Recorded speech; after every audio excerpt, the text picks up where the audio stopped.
is there a better time to visualize than another? Like, should it be a quiet, like if you were going to instruct someone, hey, you got this event coming up, you got this presentation coming up, should it be in a quieter kind of state, or can it be while they're just hanging out eating dinner?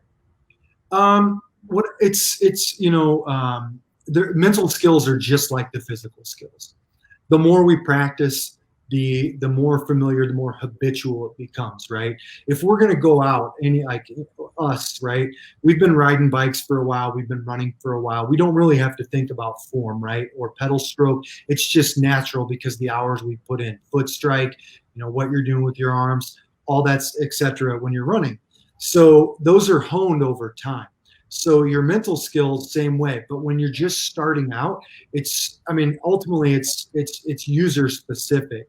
But I think that some of those other sensory overload type of environments might be a little harder to actually have that exact kind of training session you want, because an imagery session is a training session, and that's so you kind of want to set yourself up.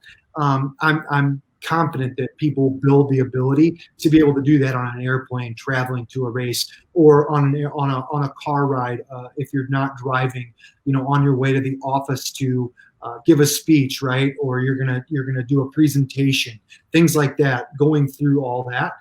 So I think it's something that you can absolutely build comfort with, and you can start challenging yourself in where you can provide that practice. But ultimately, I think that it's a more powerful thing if you're not dealing with outside distractions, but it's also necessity based, right? Because maybe you're a swimmer and you're on the deck at your swim meet, and you want to try, you're doing a little rehearsal, and it's obviously noisy and chaotic, but you've been training for it.